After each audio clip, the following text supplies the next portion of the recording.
Olá a todos, o meu nome é Inês Fialho, eu sou interna de cardiologia aqui do nosso hospital e venho falar-vos das principais arritmias no serviço de urgência.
Esta apresentação pretende ser uma abordagem prática das principais taquiarritmias e bradidisritmias que vocês vão encontrar na urgência, de forma não só a ajudar-vos no diagnóstico, mas sobretudo na forma mais adequada de tratar na urgência, no imediato, doentes que se apresentam com estas arritmias.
Para isso é fundamental perceber então o que é uma arritmia.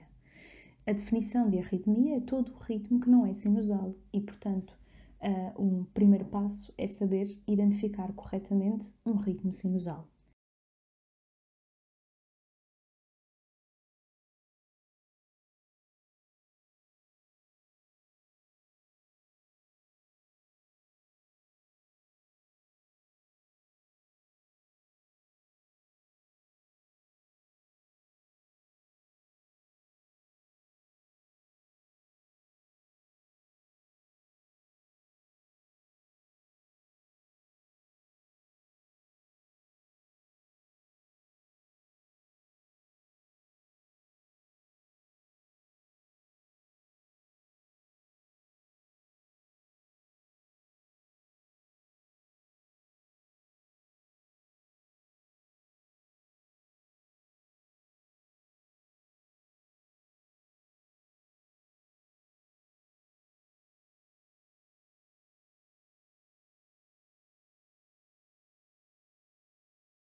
Ora, como vocês sabem, o ritmo sinusal tem origem no nódulo sinusal, que é o nosso marca-passo fisiológico, e é um ritmo que é transmitido de forma adequada do nódulo sinusal para as aurículas, originando então uma onda P no ECG, e depois das aurículas pela junção auriculoventricular e pelo sistema de condução interventricular a todo o miocárdio ventricular.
Portanto, no ECG, aquilo que nós vamos encontrar é uma onda P com características sinusais, que nos reporta exatamente para esta origem no nódulo sinusal e para esta transmissão de cima para baixo e da direita para a esquerda.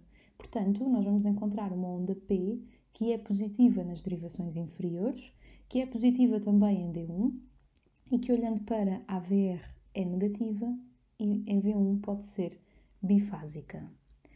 Para além disso, todas as ondas P vão dar origem a um QRS e, portanto, um ritmo com estas características é, então, um ritmo sinusal.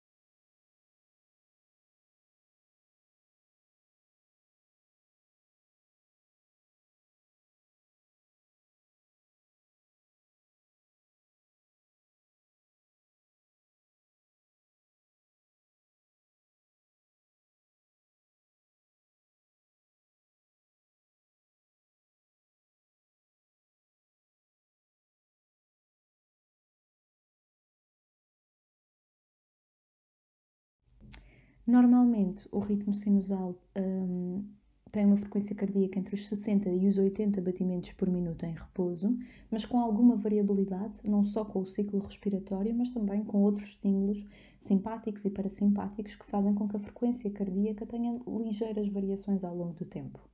Não é normal que um ritmo sinusal tenha sempre a mesma frequência cardíaca. Portanto, se vocês no monitor virem um doente sempre com 138, por exemplo, isso é altamente sugestivo de se tratar de uma arritmia. Quase de certeza que não é um ritmo sinusal. Para além disso, outro aspecto muito importante e que muitas vezes é esquecido é que nós sabemos qual é a frequência cardíaca máxima de disparo do nódulo sinusal. É-nos dado por esta fórmula 220 menos a idade. Portanto, se vocês tiverem, por exemplo, um doente de 60 anos que tem no monitor 180 de frequência cardíaca,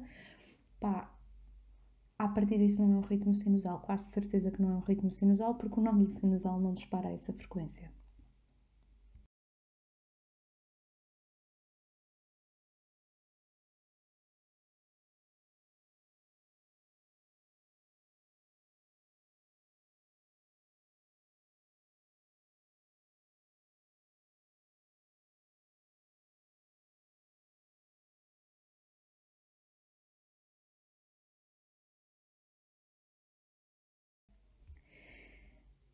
Este é um exemplo então de um ECG de um doente em ritmo sinusal. Temos onda P positiva nas derivações inferiores, 2, 3 e AVF, onda P positiva também em D1, onda P negativa em AVR e bifásica em V1.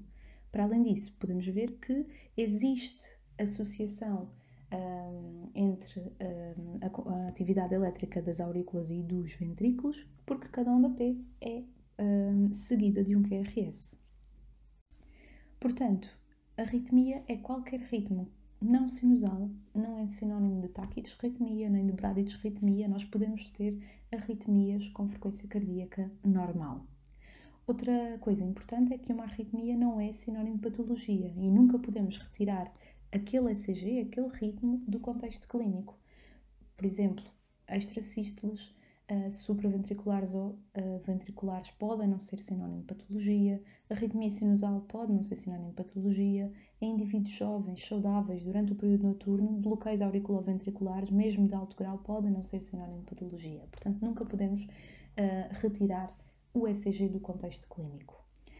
Outra coisa muito importante é que na urgência, mais do que saber identificar corretamente qual é o ritmo do doente, nós temos que ser práticos e sistemáticos e, portanto, temos que organizar o nosso pensamento para colocar corretamente o doente no algoritmo de abordagem e saber, de uma forma prática e rápida, tratar de forma mais adequada aquele doente, estabilizar o doente e depois, então, podemos pensar melhor qual é o ritmo, qual é a patologia de base do doente.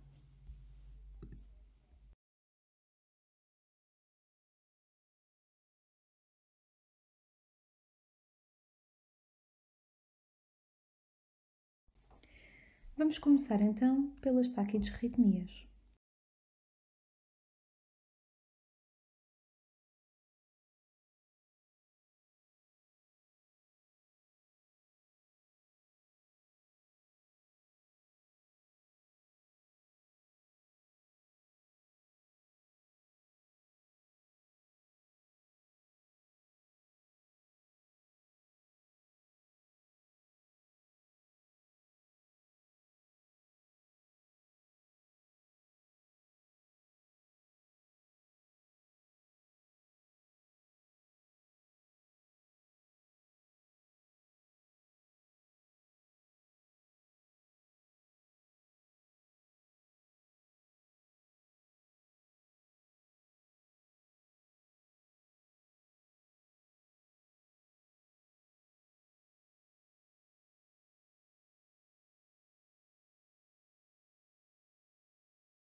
Taquidisritmia é, por definição, qualquer ritmo com uma frequência cardíaca acima dos 100 batimentos por minuto. E em termos de apresentação clínica é altamente variável.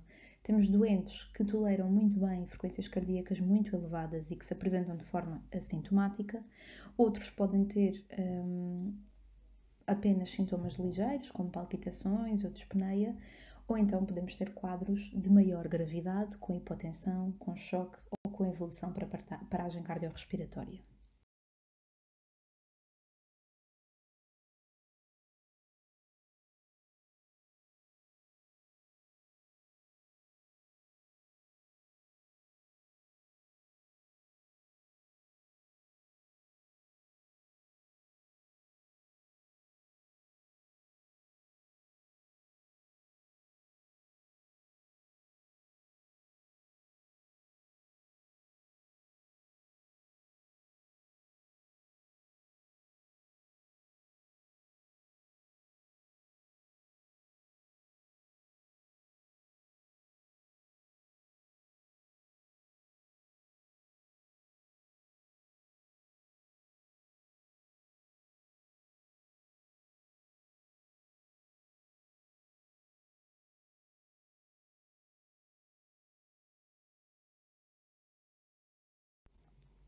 A abordagem deste tipo de doentes é, no fundo, idêntica a qualquer outro doente urgente. É definida, orientada pela abordagem ABCDE. Primeiro via aérea, depois respiração e, por fim, a circulação. Quando nos centramos aqui na circulação, então temos que ter um maior cuidado em identificar o ritmo do doente e, portanto, é fundamental ter um ECG de 12 derivações com uma tira de ritmo que nos permita avaliar de forma mais adequada o ritmo do doente. Só depois desta avaliação ABCDE é que nós vamos então pensar se aquele ritmo está a condicionar ou não estabilidade hemodinâmica, se está a condicionar ou não sintomas ao doente e, por fim, depois de estabilizado o doente e de feita esta abordagem inicial, é que nós pensamos na patologia subjacente àquela alteração do ritmo.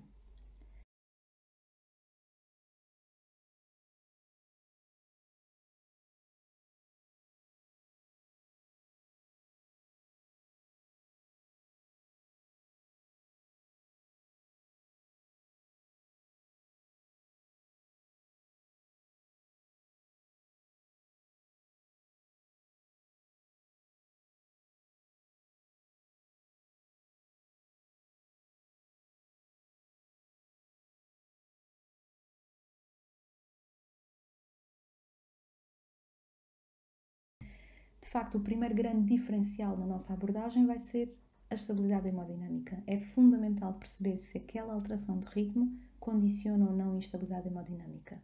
Se o doente está hemodinamicamente instável, nós temos que fazer cardioversão elétrica emergente para restaurar o ritmo sinusal. Se o doente tem uma arritmia, mas que não está a condicionar instabilidade hemodinâmica, nós podemos ter mais calma, podemos fazer uma avaliação mais cuidada do ECG, pensar e só depois então tratar o doente da forma mais adequada.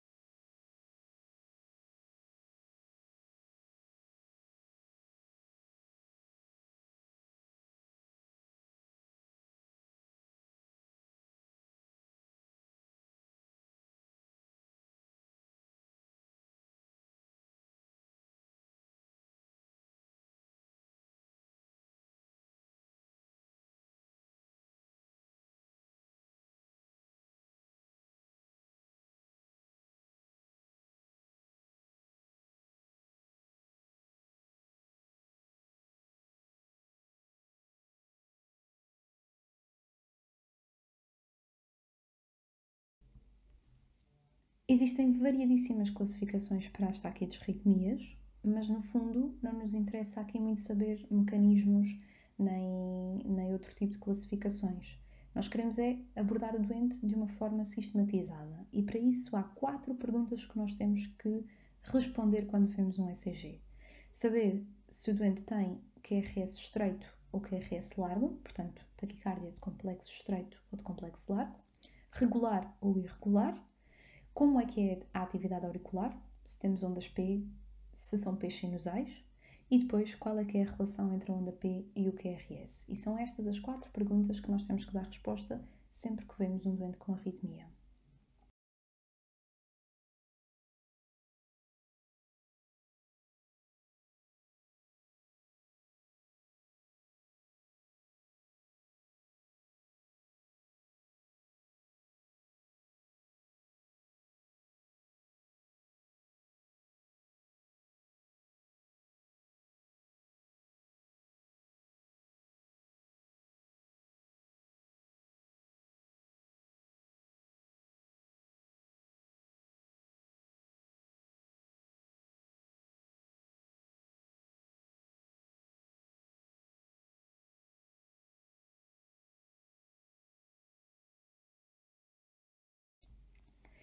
Começando então pelas taquicardias de complexos estreitos.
Temos aqui este ECG e vamos então responder às 4 perguntas fundamentais. É um doente com QRS estreito?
com um ritmo regular. Temos uma onda P que é positiva em 2, 3 e AVF, também positiva em D1, negativa em AVR, portanto é uma onda P sinusal. E, pelo que estou a ver, todas as ondas P são seguidas de um QRS. Portanto, temos então um ritmo sinusal com uma frequência cardíaca que anda aqui à volta dos 100 batimentos por minuto, um pouco mais. Portanto, é uma taquicardia sinusal.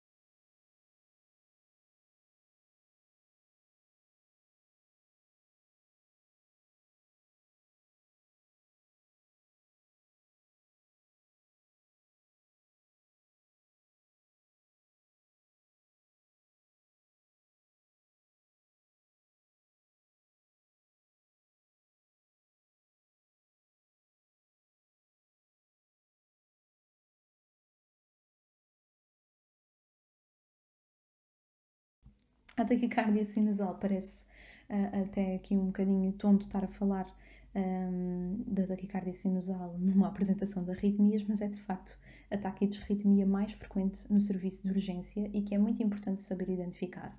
Normalmente ela tem um período de warm-up e cool-down, ou seja, a frequência cardíaca progressivamente vai aumentando, o doente fica taquicárdico e quando está resolvida também há um período progressivo de diminuição da frequência cardíaca, não é uma coisa repentina.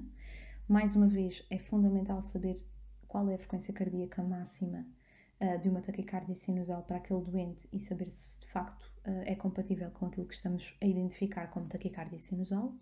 E depois, muito importante, ter esta noção de que uma taquicardia sinusal é uma resposta fisiológica do organismo a um estímulo adrenérgico. E, portanto, nós não vamos tratar a taquicardia sinusal porque ela é uma resposta adaptativa a qualquer coisa que está a acontecer no doente e é essa qualquer coisa que nós temos que descobrir e tratar. Pode ser febre, muitas vezes é dor, os doentes estão desconfortáveis, ou porque estão deitados há muitas horas, ou porque têm uma dor osteoarticular, ou têm qualquer outra dor condicionada pelo seu quadro clínico e, portanto, esse desconforto reflete-se na taquicardia sinusal. Pode ser anemia, hipertiroidismo, muito frequentemente também hipovolemia. Novo desafio, qual será este ritmo? Então, QRS estreito ou largo? Estreito. Regular ou irregular? Irregular. Com a onda P que é positiva em 2, 3 AVF, D1, negativa em AVR e bifásica em V1. Portanto, temos uma onda P sinusal. E sempre que existe uma onda P, também está em seguida um QRS.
Portanto, isto é um ritmo sinusal, mas que é irregular. Temos que verificar se esta irregularidade se relaciona com a respiração.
Se sim, é uma arritmia sinusal. Muitas vezes é esquecida, é também uma arritmia que podemos encontrar no serviço de urgência e que não implica de facto nenhum tipo de tratamento.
Temos então aqui mais um ECG. Temos uma taquicardia de complexos estreitos, que é regular e em que eu não vejo onda P. Ela pode estar enxertada no QRS, pode estar enxertada na onda P, mas aquela onda que está ali junto ao QRS é uma onda T.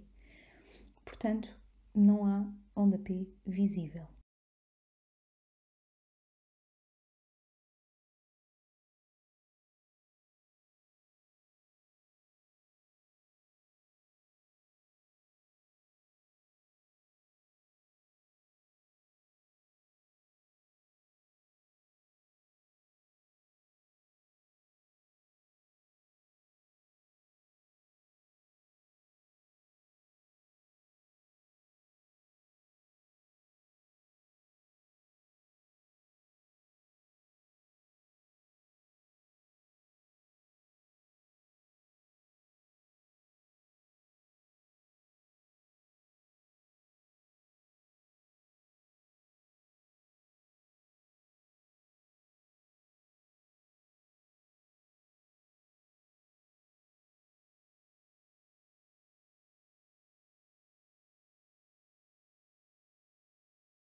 Neste caso, a única coisa que nós podemos inferir é que é uma taquicardia com origem supraventricular, porque o QRS é estreito.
Neste grande grupo das taquicardias supraventriculares é muito importante a história clínica.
Habitualmente tratam-se então de doentes que têm já história de vários episódios de palpitações rápidas, ou de dispneia, ou de grande cansaço, que têm habitualmente um início e um fim súbitos e que são intermitentes e que se repetem ao longo do tempo.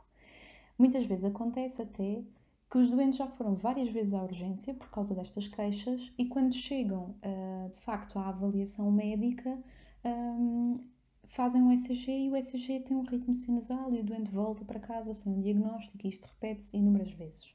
Se vocês encontrarem este tipo de história, mesmo que não consigam apanhar a arritmia no ECG, pensem que se pode tratar de uma taquicardia supraventricular paroxística e encaminhem para a consulta de ritmologia.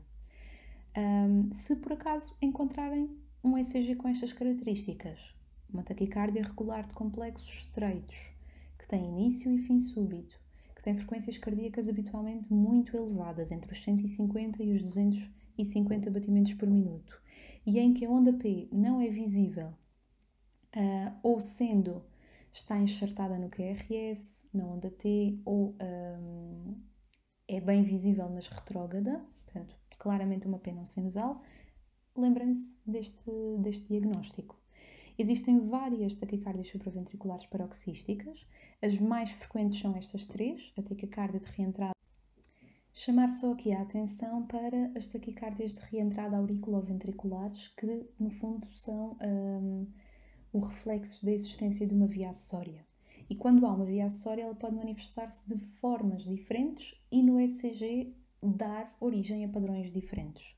Nós podemos ter um doente com um ritmo sinusal que é transmitido aos ventrículos, quer pelo sistema de condução interventricular, quer pela via acessória, e nesse caso vamos ter uma pré-excitação no ECG, que se manifesta pelo quê? Por um PR curto, por um QRS alargado e por uma onda delta. Tudo isto sinais de que o impulso elétrico está a ser conduzido de uma forma mais rápida do que o sistema de condução habitual com o bloqueio fisiológico ao nível do nódulo AV. Se o doente entrar em taquicardia, pode acontecer uma reentrada através do sistema de condução interventricular e da via acessória, que entre si criam um sistema de macro-reentrada. Esse sistema de macro-reentrada pode ter dois sentidos e aí dar origem então aos dois tipos de taquicardia de reentrada auriculoventricular: o ortodrómico e o antidrómico. No ortodrómico, o complexo QRS vai ser estreito. Porquê? Porque o impulso elétrico é transmitido aos ventrículos pelo sistema de condução interventricular. Como é que se tratam então estes doentes? Primeira pergunta é sempre a mesma. Há ou não há instabilidade hemodinâmica fruto desta arritmia?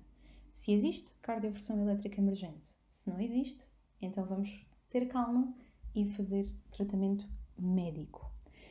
Como estas taquicardias são dependentes do nódulo auriculoventricular, o racional do tratamento é tentar interromper o circuito ao bloquear o nódulo auriculoventricular. Podemos fazê-lo de duas formas. Podemos utilizar manobras vagais, como a massagem do seio carotídeo ou a manobra de Valsalva, na tentativa de uma forma não farmacológica, tentar interromper a taquicardia. Algumas vezes é bem sucedido, na grande parte das situações acaba por não ter tanto efeito assim e, portanto, o tratamento da eleição, o primeiro fármaco a dar nestes doentes é de facto a adenosina endovenosa, que vai interromper a condução pelo nódulo AV e, portanto, quebrar o circuito de reentrada. Atenção à taquicardia de reentrada auriculoventricular antidrómica. Porquê? Porque o mecanismo é este, é uma reentrada que depende do nódulo AV. Poderíamos pensar à partida, ok, então também usa adenosina, que vai bloquear a condução e interromper a reentrada. Mas não, porque se há sinais de... Como é que nós administramos a adenosina? Fazemos 6 mg endovenosos, que podemos repetir depois, passado 1 a 2 minutos, com aumento de dose para 12 mg, se não houver resposta ao bolus inicial. Não se esqueçam de administrar a adenosina enquanto está a ser registado a tira de ritmo, para que fique documentado de facto a interrupção da taquicardia com a adenosina.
Se o doente não responder à adenosina, nós temos outras armas terapêuticas.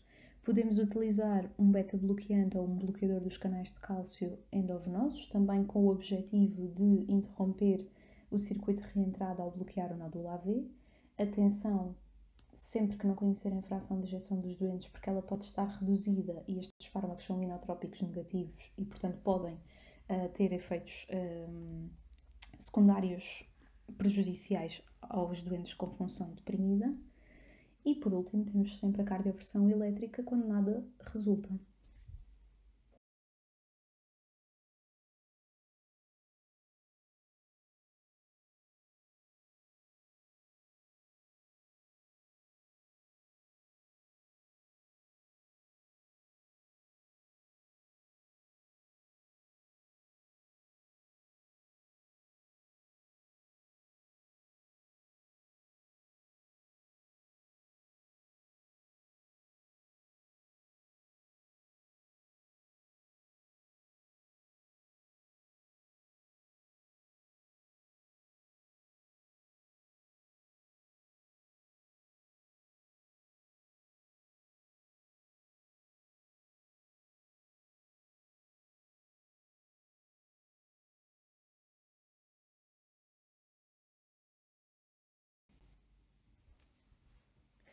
Quando foi convertida a taquicardia supraventricular a ritmo sinusal, então o doente pode ter alta.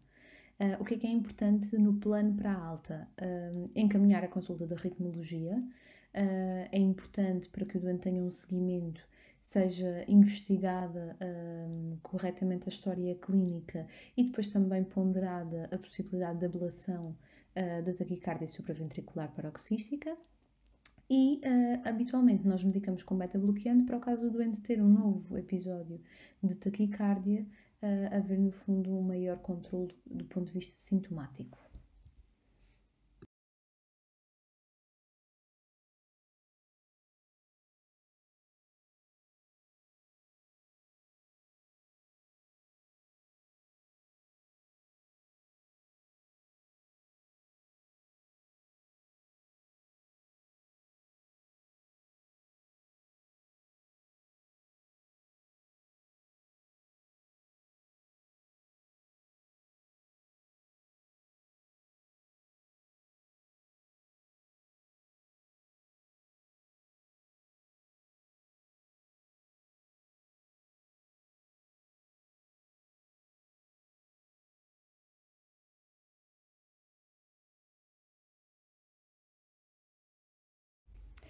Vamos ver então outra situação. Temos uma taquicardia de complexos estreitos, regular, e em que existe atividade auricular, nós vemos ali ondas P, mas que são ondas não sinusais.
O que podemos ver também é que existe ou mantém-se a relação entre a atividade auricular e a atividade ventricular. Aqui na tira de ritmo podemos ver que existem duas ondas de atividade auricular, um QRS, duas ondas, um QRS. Portanto, há um bloqueio 2 para 1, mas no fundo mantém-se esta relação. E outra coisa muito característica é que estas ondas de atividade auricular não têm linha isoelétrica entre elas, nem depois relativamente ao QRS. E, portanto, tem esta morfologia típica em dentes de serra, sem linha de base, que é muito característica do flutter.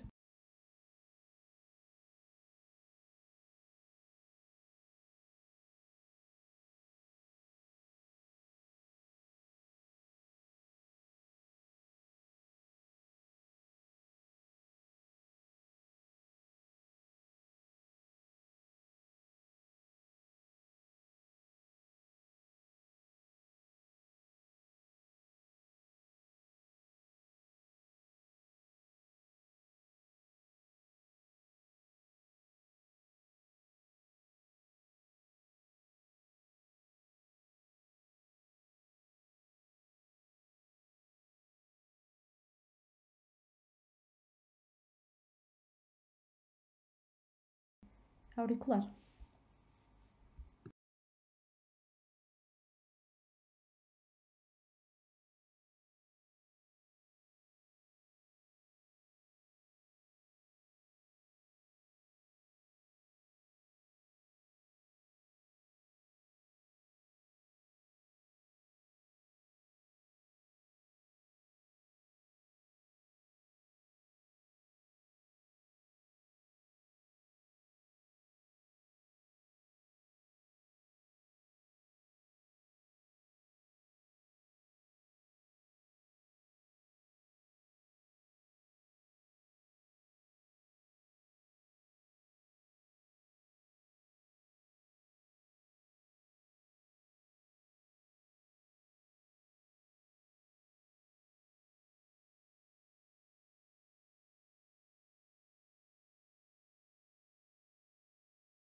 O flutter tem então origem num circuito de macro-reentrada, habitualmente ao nível da aurícula direita, é o mais comum, e que faz com que haja uma atividade auricular constante a uma frequência cardíaca muito elevada. Habitualmente as ondas de atividade auricular têm entre elas frequências na ordem dos 250 a 300 batimentos por minuto, e isto é mais um dado que nos pode ajudar a confirmar o diagnóstico. Para além de que as ondas de atividade auricular do flutter, fruto deste circuito de macro-reentrada, têm uma morfologia muito típica em dentes de serra, sem a tal linha de base isoelétrica entre elas e que, portanto, também é mais um achado característico do flutter. A condução a nível do nódulo auriculoventricular pode ser variável e nós podemos ter flutters com frequência cardíaca elevada, que é o mais comum, a condução 2:1 a nível do nódulo AV, que faz com que a frequência cardíaca seja em torno dos 150 e, portanto, se vocês virem uma taquicardia com estas características, com frequência em torno dos 150, é muito, muito sugestivo de se tratar de um flutter, mas podemos ter outro tipo de condução, 3:1, 4:1, e aí podemos ter até flutters com frequência cardíaca normal, ou podemos ter uma condução a nível do nódulo AV variável e podemos ter um flutter até com um ritmo irregular.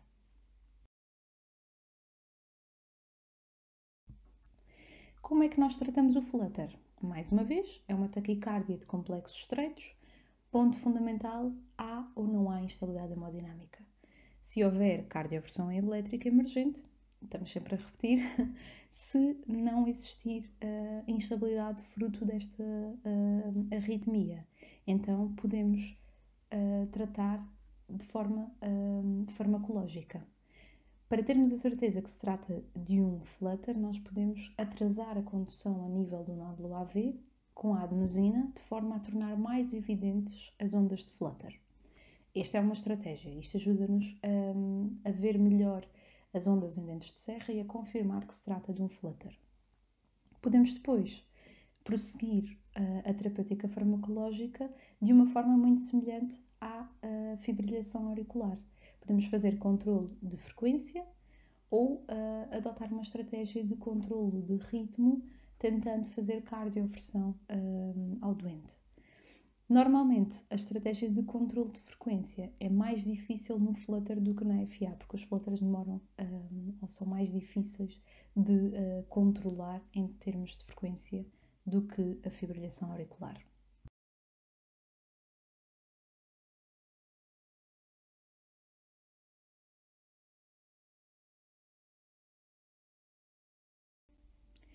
Falando em fibrilhação auricular, temos aqui o ECG típico da fibrilhação auricular.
Uma taquicardia de complexos estreitos, irregular, sem onda P visível.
A fibrilação auricular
A fibrilhação auricular é uma arritmia que vocês vão encontrar também muitas vezes na urgência.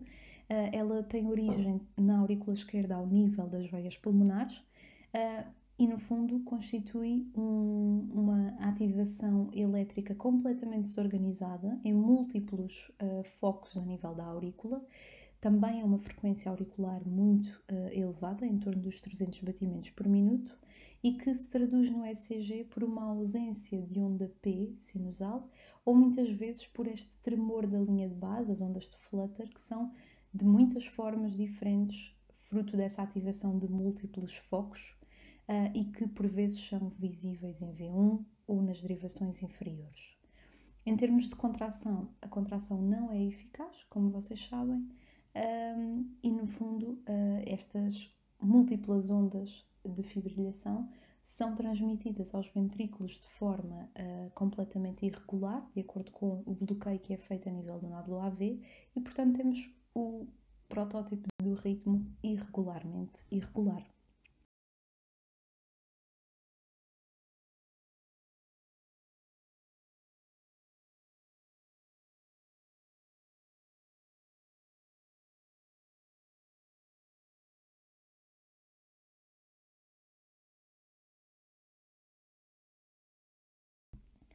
O que é que nós temos que ter em atenção quando tratamos um doente com fibrilação auricular?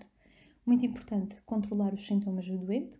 Fibrilações auriculares com resposta ventricular rápida podem ser altamente sintomáticas e provocar, de facto, dispneia, palpitações, cansaço, edema agudo do pulmão, portanto, pode, de facto, ser muito mal tolerado. Temos que fazer controlo de frequência ou de ritmo de forma a prevenir a taquimiopatia e a disfunção ventricular em consequência das frequências cardíacas constantemente elevadas. E muito importante, a contração auricular não é eficaz, as aurículas não contraem adequadamente e, portanto, isso é um fator a favor da formação de trombos no apêndice auricular esquerdo ou na aurícula esquerda e, portanto, tem elevado risco de embolia sistémica que nós também temos que prevenir com anticoagulação. Portanto, são estes, de facto, os principais objetivos da terapêutica. Na urgência, nós temos de nos preocupar sobretudo com o controle de sintomas, mas não esquecer também a prevenção da embolia sistémica.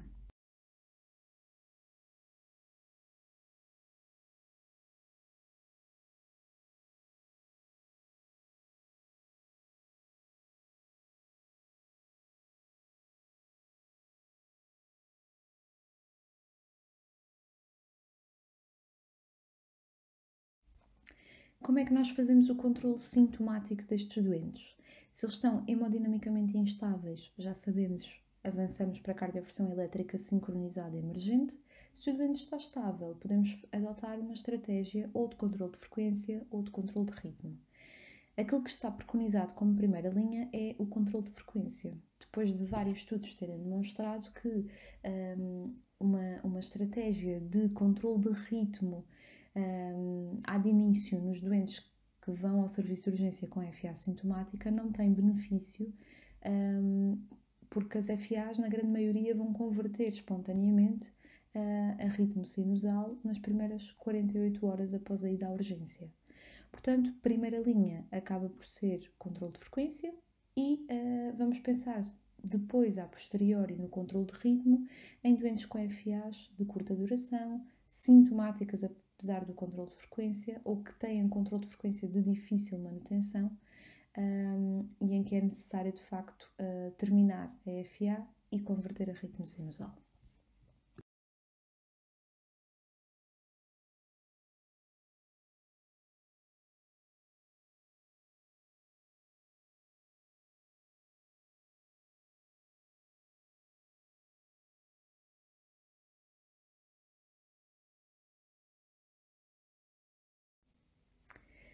Que fármacos é que nós utilizamos então para controle de frequência na fibrilação auricular?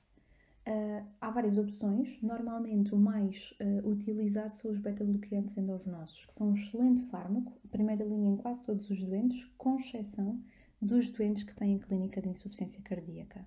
Muito cuidado a isto. É fundamental ver se os doentes têm congestão, se têm fervores mais do que bibasais, se têm ortopneia, se têm engurgitamento venoso jugular, porque esses doentes com clínica de insuficiência cardíaca congestiva vão ter agravamento dos sintomas quando se faz um inotrópico negativo.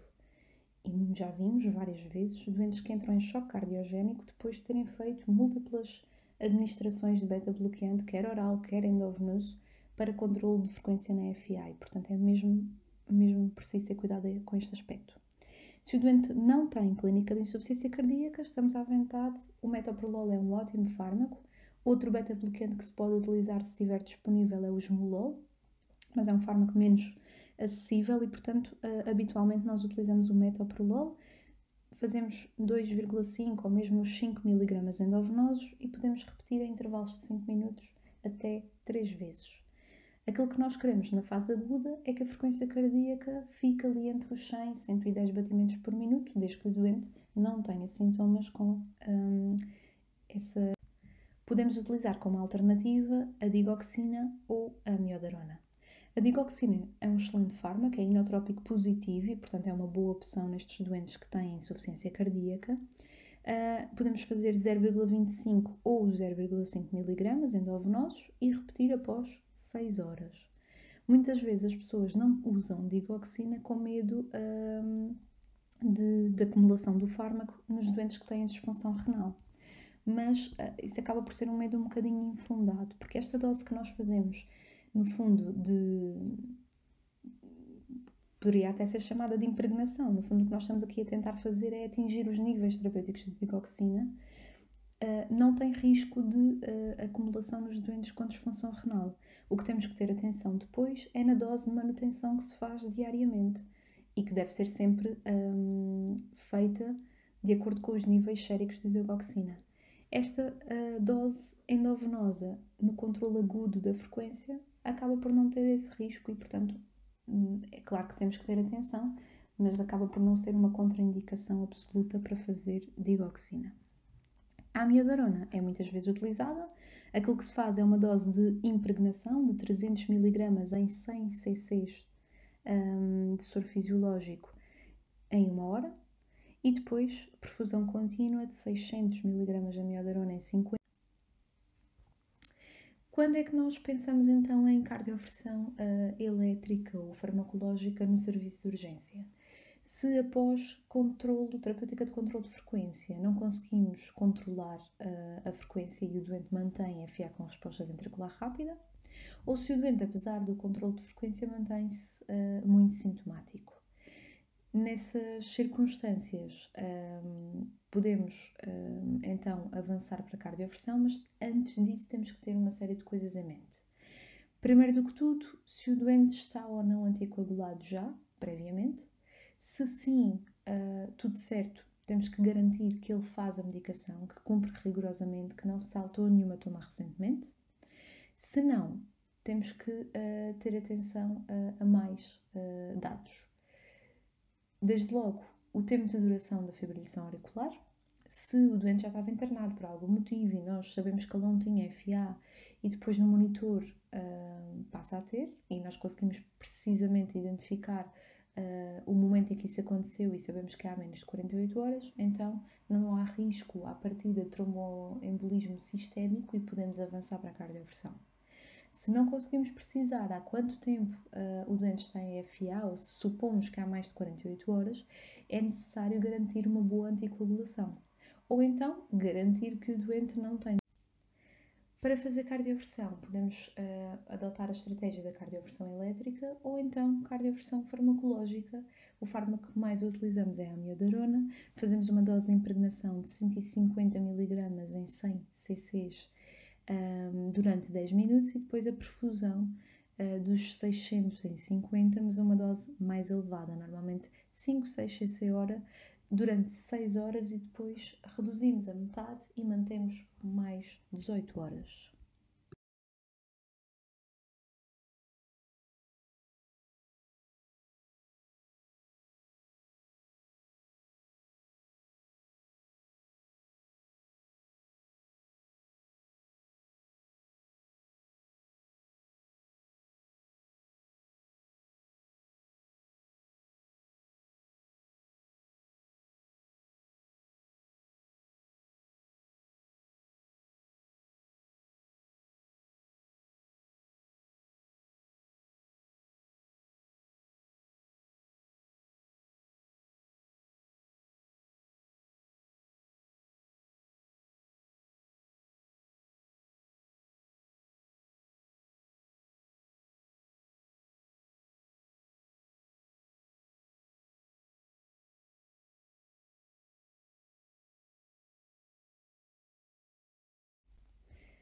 Última etapa do tratamento da fibrilhação auricular é de facto a prevenção da embolia sistémica e a decisão ou não de anticoagular. E vocês vão ver muitos doentes na urgência que vão por palpitações ou por dispneia e que no ECG têm uma fibrilhação auricular que é inaugural, não era conhecida, e esta decisão vai ser vossa, anticoagular ou não anticoagular. Esta decisão deve ser feita com base no risco trombótico, que é avaliado através de um score que vocês já estão cansados de ouvir falar, que é o CHA-2-VASc. O CHA-2-VASc inclui presença ou não de insuficiência cardíaca, hipertensão, a idade, diabetes, AVC, AIT ou fenómenos tromboembólicos e doença vascular documentada. O sexo feminino pontua também um ponto. Se o CHA-2-VASc for superior ou igual a 2, então a anticoagulação é recomendada e apesar de vocês poderem avaliar o risco hemorrágico ou o ASBLED não contraindica a anticoagulação, no fundo serve apenas para pesar o risco-benefício de iniciar anticoagulação ao doente.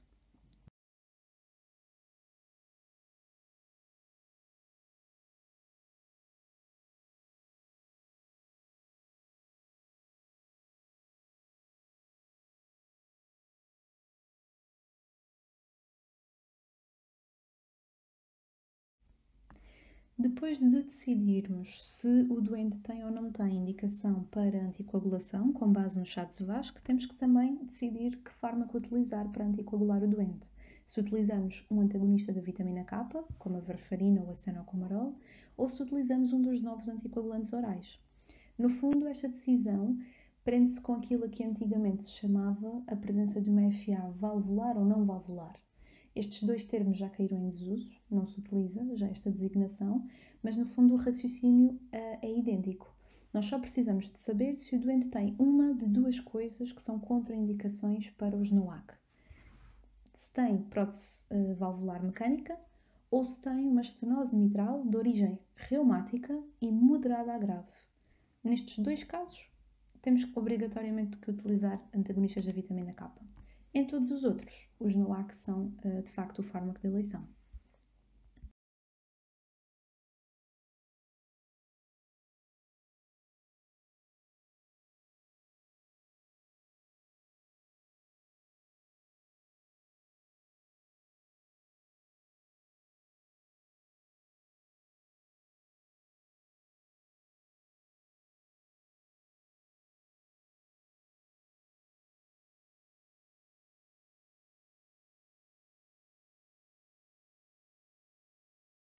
Ora, quando nós temos um QRS alargado, nós podemos ter uma de três situações. Ou temos um ritmo com origem supraventricular que tem uma perturbação de condução intraventricular e, por isso, a condução para os ventrículos se faz de forma mais lenta, originando um QRS largo. Ou então temos um ritmo com origem ventricular ou uma via acessória que está, no fundo, a fazer um bypass ao sistema de condução interventricular habitual e despolariza os ventrículos de forma mais lenta, de forma diferente daquilo que é habitual e, portanto, originando também um QRS largo. Destas três situações, de facto, a mais preocupante é que se trata de um ritmo com origem ventricular e, portanto, na dúvida, nós, perante uma taquicardia de complexos largos, devemos assumir que se trata de uma taquicardia ventricular e tratar como uma taquicardia ventricular. Existem algumas formas de fazer a distinção entre uma coisa e outra, mas cuja precisão acaba por não ser perfeita e não devemos, de facto, arriscar. Se virmos uma taquicardia de complexos largos, na dúvida é para tratar como taquicardia ventricular.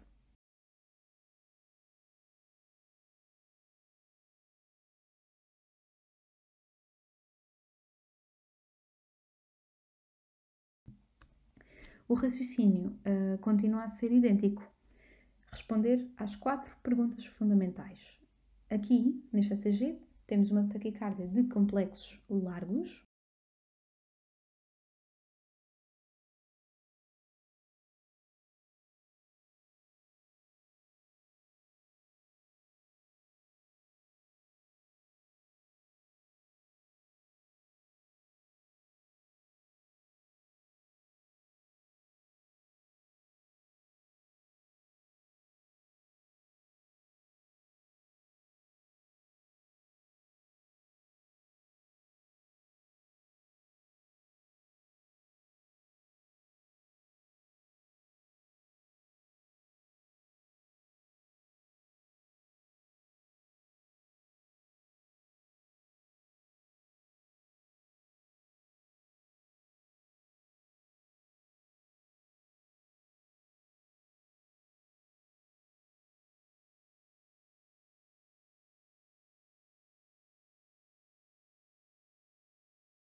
regular, em que a onda P não é visível, está escondida a algures no QRS e, portanto, até prova em contrário, é uma taquicardia.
Ventricular, sempre com a mesma morfologia, portanto, uma taquicardia ventricular monomórfica.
A TV monomórfica é então um ritmo de pelo menos 3 complexos com origem ventricular, portanto QRS alargado, a uma frequência superior ou igual a 100 batimentos por minuto.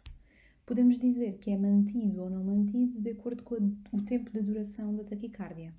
Às vezes os doentes têm apenas alguns runs de TV e, portanto, se no global tiver uma duração inferior a 30 segundos, nós podemos dizer que é uma TV não mantida. Pelo contrário, mais do que 30 segundos ou que exija algum tipo de intervenção para interromper a taquicardia, é uma TV mantida. As TVs monomórficas têm na sua origem complexos de reentrada e por isso estão, na maior parte das vezes, associadas a doença cardíaca estrutural. Quer seja um doente com doença coronária que teve um infarto no passado e que ficou com uma zona de fibrose cicatricial no miocárdio que origina a TV monomórfica, ou um doente com uma miocardiopatia, quer seja dilatada, hipertrófica, infiltrativa, que por ter alterações estruturais do miocárdio também cria estas zonas propícias à reentrada.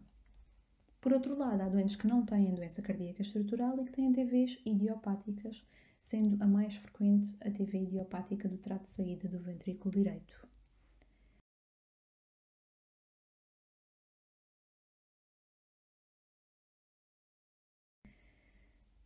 Apesar de ser difícil às vezes de distinguir taquicardias ventriculares das taquicardias supraventriculares com condução aberrante ou pré-excitadas, na dúvida, já sabemos, vamos tratar como uma TV. E TVs mantidas são incompatíveis com a vida, podem ser incompatíveis com a vida e, devido à contração ineficaz nos ventrículos, originar paragens cardiorrespiratórias e, portanto, Se um doente tem uma TV no monitor, a primeira coisa que temos que fazer é ver se tem pulso. Se não tiver pulso, o doente está em paragem cardiorrespiratória e entramos no algoritmo de suporte avançado de vida, que vocês explorarão depois noutra altura e que devem conhecer, porque é mesmo muito importante para quem faz urgência.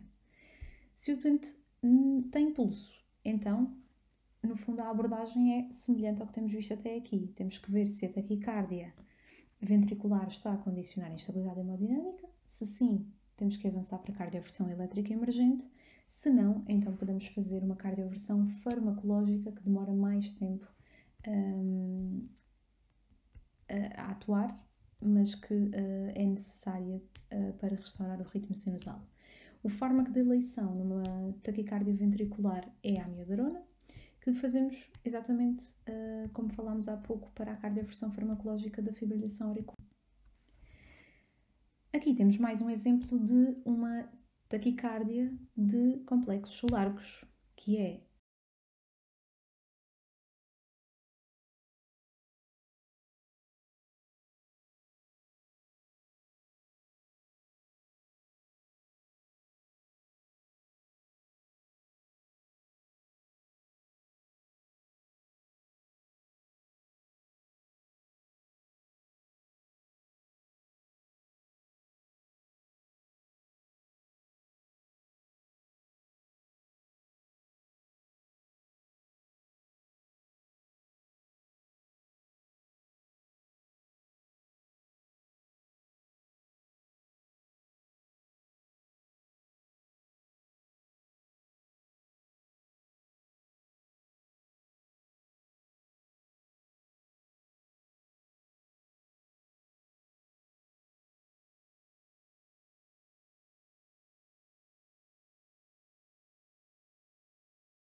irregular, cujos QRS são de morfologias diferentes e que não têm onda P visível.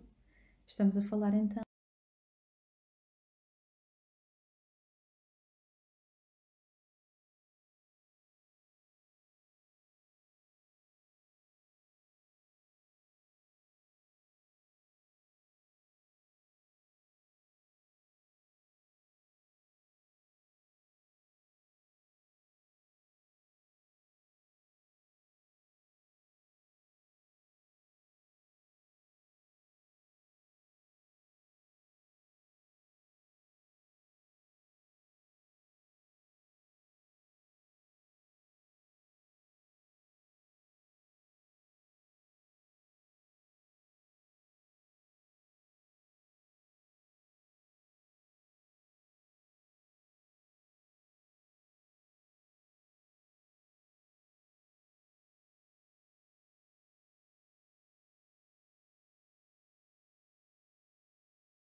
de uma taquicardia ventricular polimórfica.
A TV polimórfica, se for mantida, raramente é compatível com o pulso e, portanto, acaba por degenerar em paragem cardiorrespiratória. E, portanto, deve ser sempre encarado como um ritmo pré-paragem cardiorrespiratório e exigir uma intervenção imediata.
Se o doente tem uma TV no monitor e nós conseguimos identificá-la, então é para atuar rapidamente com desfibrilhação e entrar no algoritmo de SAF.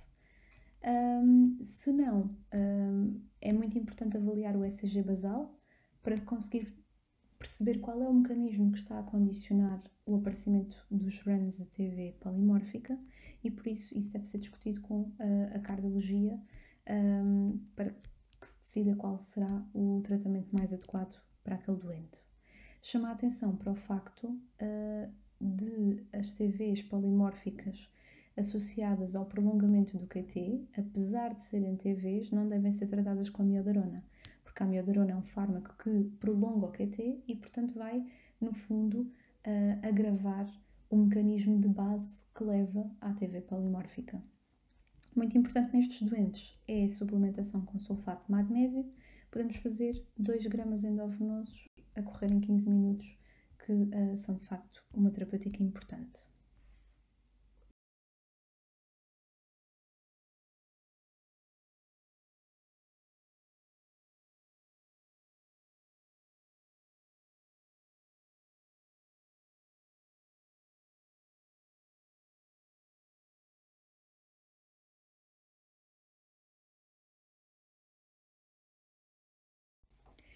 Vamos começar então pelas taquidisritmias.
Por definição, bradidisritmia é qualquer ritmo com frequência abaixo dos 60 batimentos por minuto. Como já vimos, nem sempre é patológico, temos sempre que enquadrar no contexto do doente que temos à frente. E outro dado importante é que às vezes, apesar do doente ter bradicardia, os sintomas que o doente refere podem não estar relacionados com a bradicardia. Raramente uma bradicardia é sintomática se a frequência cardíaca estiver acima dos 45-50 num doente em repouso e de forma não mantida. Portanto, não só há que avaliar o ritmo, como também perceber se os sintomas que o doente refere estão ou não relacionados com essa alteração do ritmo. Em termos de sintomatologia, podemos ter doentes que são assintomáticos ou que têm sintomas apenas ligeiros, como cansaço ou dispneia, até situações mais graves de síncope ou mesmo de paragem cardiorrespiratória.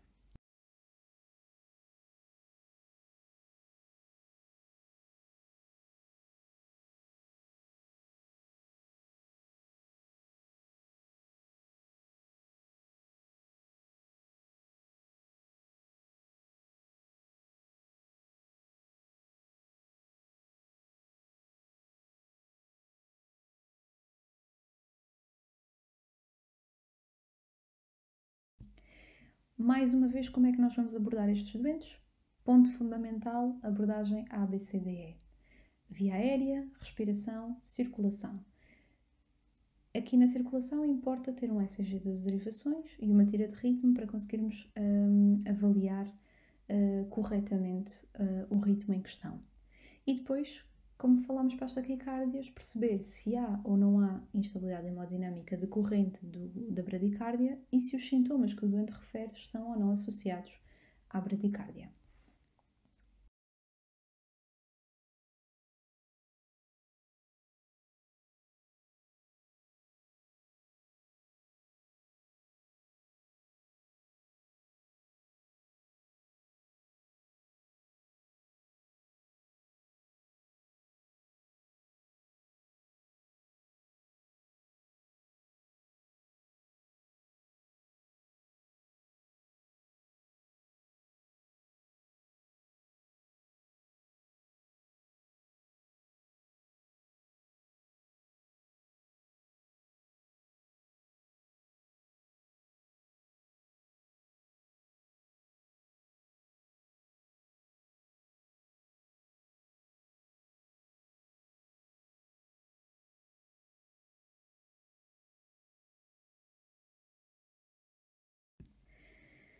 Se a bradicardia for mantida e sintomática, ou seja, aqueles sintomas claramente relacionam-se com o ritmo do doente, então temos que tratar e o primeiro passo é normalmente a atropina, 0,5 mg, que podem ser repetidos após 3 a 5 minutos para um máximo de 3 mg.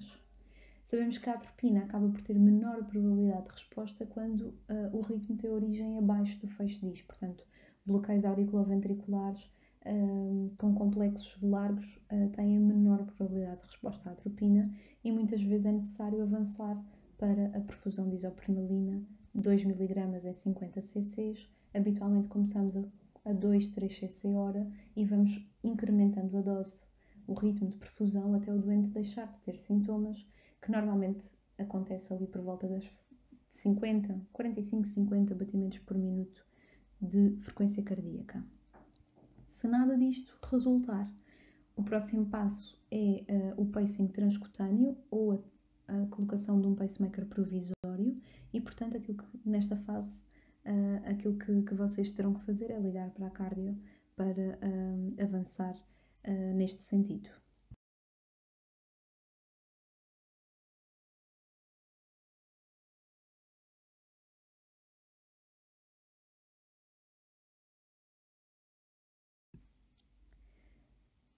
Uma coisa que muitas vezes é esquecida no serviço de urgência e que pode ser feito desde logo à admissão do doente é a investigação de causas reversíveis, porque muitas vezes a identificação de uma hipercaliemia ou de uma acidemia pode alterar a forma como nós abordamos e fazemos o tratamento do doente na fase aguda. Portanto, não esquecer, quando vem um doente com bradicardia, de fazer uma gasometria para ver as causas metabólicas, ter a certeza que o doente não tem hiper ou hipocaliemia, que não tem acidemia, quer seja por lesão renal aguda, quer seja por outra causa. Ver se não tem hipotermia também, ou hipóxia. E nas análises avaliar também a função tiroideia por causa do hipotiroidismo, que muitas vezes pode também passar despercebido. Outra causa para uma bradicardia pode ser a presença de isquemia aguda com envolvimento do nódulo sinusal ou do nódulo auriculoventricular, e muito frequente também os fármacos cronotrópicos negativos, ver sempre se o doente não fazia em ambulatório e quais fazia.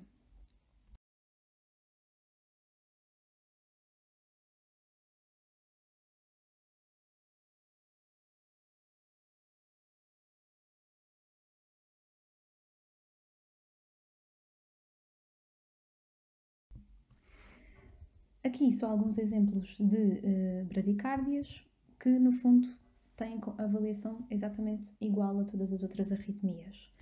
Trata-se de uma arritmia com complexo estreito, regular, que tem onda P.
Mas em que a relação entre a onda P e o QRS faz-se à custa de um intervalo PR prolongado. Temos aqui então um exemplo de um BAV de primeiro grau.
Depois outros exemplos, complexos estreitos. Aqui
irregular com uma onda P que é sinusal, mas que, se virem, tem de vez em quando uma onda P não conduzida.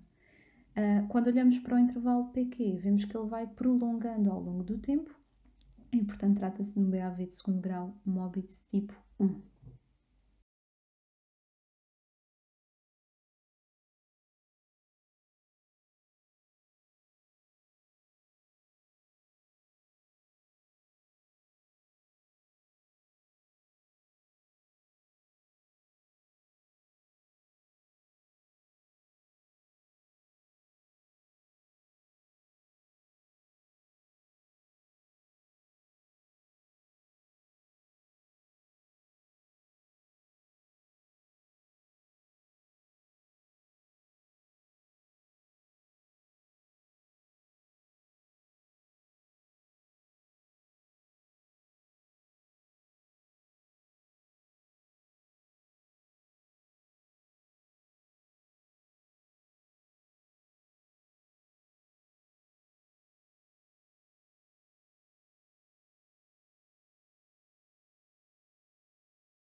Aqui também temos ondas P não conduzidas, ondas P sinusais não conduzidas, sendo que o intervalo RR a seguir à pausa é um múltiplo do intervalo RR que precedeu a pausa e, portanto, trata-se de facto de um BAV de segundo grau, em que não há prolongamento do PR, ele é constante, mas de forma intermitente surge uma onda P não conduzida, e o intervalo RR a seguir à pausa é um múltiplo do intervalo RR precedente. É um BAV de segundo grau.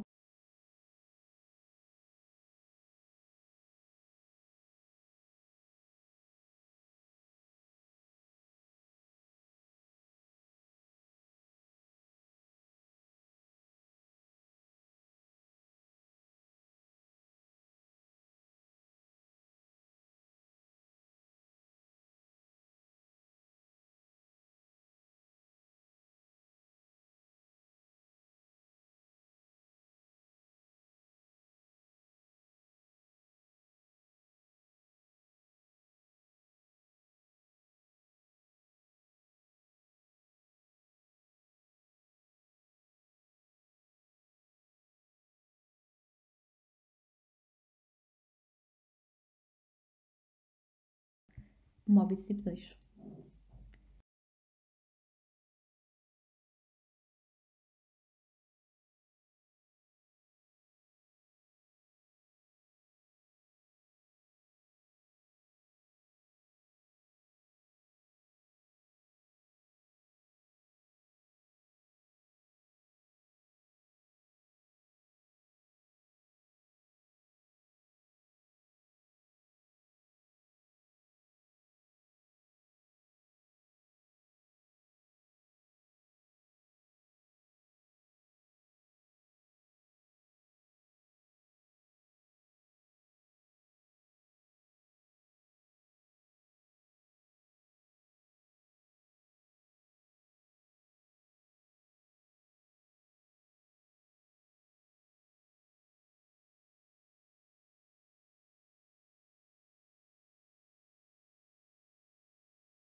Por último, temos aqui um exemplo de um ritmo de QRS largo, regular,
em que são visíveis ondas P sinusais, mas que estão dissociadas do QRS.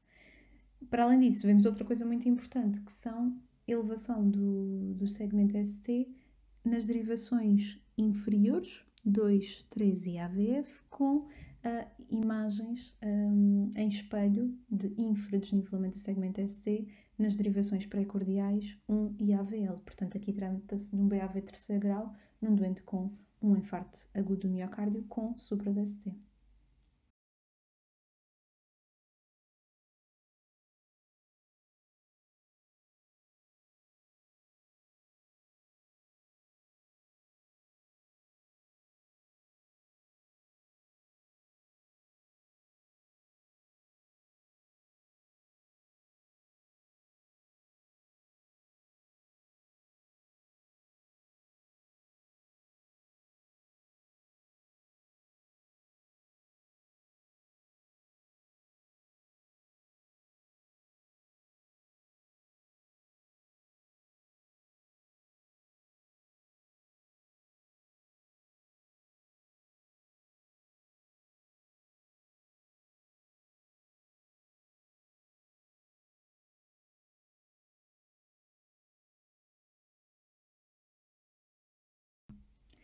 Espero que esta apresentação tenha sido útil. Qualquer dúvida, envia-me e-mail e bem-vindos a todos.